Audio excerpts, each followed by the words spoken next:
새누리당이 새로운 선장으로 김무성 의원을 선택했습니다. 박근혜 대통령이 전당대회에 직접 참석하는 무리수까지 뒀지만 당대표 선거 결과는 친박 핵심 서청원 의원의 완패였습니다. 최고위원을 노렸던 또 다른 친박 후보인 홍문종 의원도 탈락했습니다. 김무성 의원이 당선되면 청와대 여당 장악력이 급속히 약화될 것이다. 조기 레임덕이 가시화될 것이라는 예상도 있지만 대립각을 선명히 할 경우 여권이 공멸할 수 있기 때문에 섣부른 예상으로 보입니다. 다만 김기춘 비서실장의 입지가 줄어들고 또 여당이 청와대를 향해 일정 정도의 목소리를 낼 것이라는 전망은 현실적으로 보입니다. 취재 PD 연결해서 새누리당 전당대회 소식 알아보죠. 노지민 PD. 네, 노지민입니다. 네, 먼저 선거 결과 정리해 보겠습니다. 구체적인 개표 결과 어떻게 나왔습니까? 네, 오늘 전당대회 결과 김무성 의원이 당대표인 대표 최고위원으로 선출되면서 이른바 비박의 승리로 끝났습니다. 김무성 의원은 52,706표를 득표해 경쟁자로 여겨졌던 친박의 서청원 의원을 무려 14,000여 표 이상 앞섰습니다. 다음으로 김태호 의원이 25,330표, 이인재 의원이 27,782표를 득표해 3, 4위로 최고위원에 당선됐고요. 비록 6위지만 당원에 의해서 여성 최고위원 몫을 할당받은 김물동 의원까지 총 5명이 새로운 새누리당 지도부로 선출됐습니다. 서청원 의원이 대표직을 놓친 데다 또 하나의 대표적 친박인 홍문종 의원까지 최고위원으로 선출되지 못하면서 한마디로 친박계의 패배라는 평가가 나옵니다. 한편 2040 공약을 중시한 김상민 의원과 서민 출신을 강조했던 김영호 의원 등 젊은 초선 의원, 그리고 원외 출마자인 박창달 후보는 3,000표대에 머물러 비주류계의 한계를 드러냈습니다.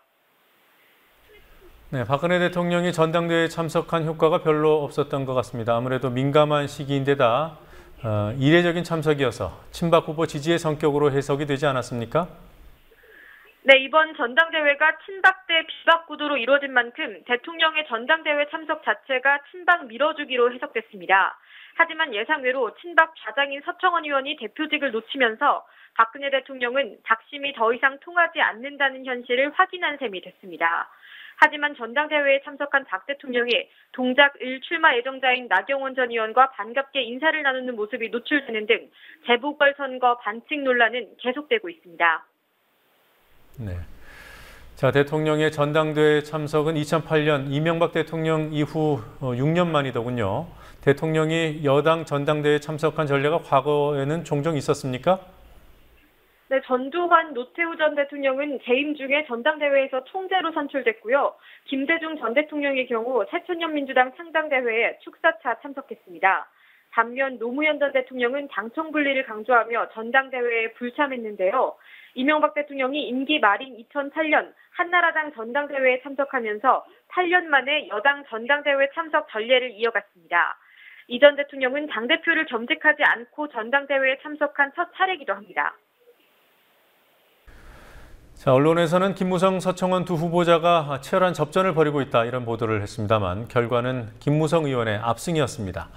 전문가들은 어떤 요인이 승패를 갈랐다고 합니까? 네, 새누리당 당원과 대의원들이 7.30 재보궐선거를 의식한 상태로 선거에 임했다는 분석이 나옵니다. 청와대와 여당의 수직관계로 보이지 않게 하기 위한 전략적인 선택을 했다는 겁니다. 용인대 최창열 교수의 분석입니다. 이번 선거 기간 중 내내 박심 논란이 여전히 있었는데요. 당원과 대의원들이 일반적으로 전략적 선택을 하는 경향이 있거든요. 그동안 당 청와대와 지나치게 청와대가 집권당에 대한 일방적 우위의 관계라는 비판이 많이 제기됐었고 당원과 대의원들이 일정 부분 이해, 보호한 결과로 보여집니다.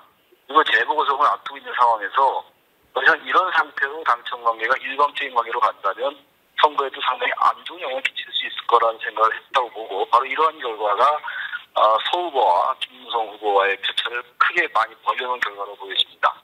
이번에 서청원 후보가 대표로 선출되지 않고 김무성 후보가 대표로 선출된 게 여당에게는 선거에 유리한 구도라고 저는 보여집니다. 유권자들이 보기에 서청원 후보가 박근혜 대통령의 박심을 반영한다고 보여지기 때문에 서 후보가 당선된다면 당 청와대가 지나치게 박근혜 친정 체제로 보일 수 있기 때문에 이것이 유권자에게는 썩 그렇게 표심에 와닿지 않을 겁니다. 그런 면에서 김무성 후보의 당선은 선거에 여당에게는 좀 유리한 구도가 되지 않나 이렇게 보여집니다. 김무성 체제에서의 당청 관계 어떤 전망이 나옵니까? 네, 김무성 대표가 박근혜 대통령과 직접 대립할 가능성은 높지 않다는 전망이 많습니다. 다만 김기춘 청와대 비서실장 체제에는 김 대표가 자기 목소리를 낼 가능성이 높아 보입니다. 정치평론가 이가윤 씨의 전망을 들어보시겠습니다. 우선 집권 여당이 임기 2년 차에 비주류 당대표를 맡은 적은 거의 없습니다. 선례를 찾기 힘들기 때문에 과거의 사례에서 방향성을 예측하기는 쉽지 않고요. 단지 신임 당대표로 선출된 김무성 후보는 분명히 자신의 정치적 존재감 또는 영향력의 일부를 안팎으로부터 확인받고 싶어 할 겁니다. 강조하고 싶기도 할 것이고요. 그게 자신의 정치인으로서의 입지를 확보하는 공간이니까. 그렇지만 박근혜 대통령과 직접적으로 무슨 대립각을 세운다거나 마찰할 소지는 저는 거의 없다고 봅니다. 대신 국민들과 야당으로부터 상당한 지탄을 받고 있는 현재의 청와대 비서실 체제, 특히 김기춘 실장 체제에 대해서는 일정 부분 자기 목소리를 낼 것으로 보입니다. 그리고 가장 중요한 것은 예정대로 김무성 신임 대표가 2년의 당대표 임기를 다 마치게 된다면 그 임기 중에 2016년 4월에 치러질 국회의원 선거의 공천권을 행사해야 되는데 그 과정에서는 청와대와 상당 부분 의견 마찰이 있을 수 있다. 그러면 청와대가 그때까지 현 김 대표 체제를 가지고 갈 것이냐 아니면 2016년 국회의원 선거 전에 공천권과 직접 관련이 있는 신임 대표, 당대표 체제를 모색할 것이냐. 그렇다고 보면 조기 전당대회론이 나올 수밖에 없겠죠. 그런데 앞으로 2년간 정치 지형이 어떻게 변할지를 지금 예측하기는 대단히 어렵기 때문에 지금 김무성 대표가 임기 2년을 다 채울 수 있을 것이라고 말하기에는 조금 이른 감이 없지 않습니다. 네, 자 지금까지 노지민 PD였습니다. 수고했습니다.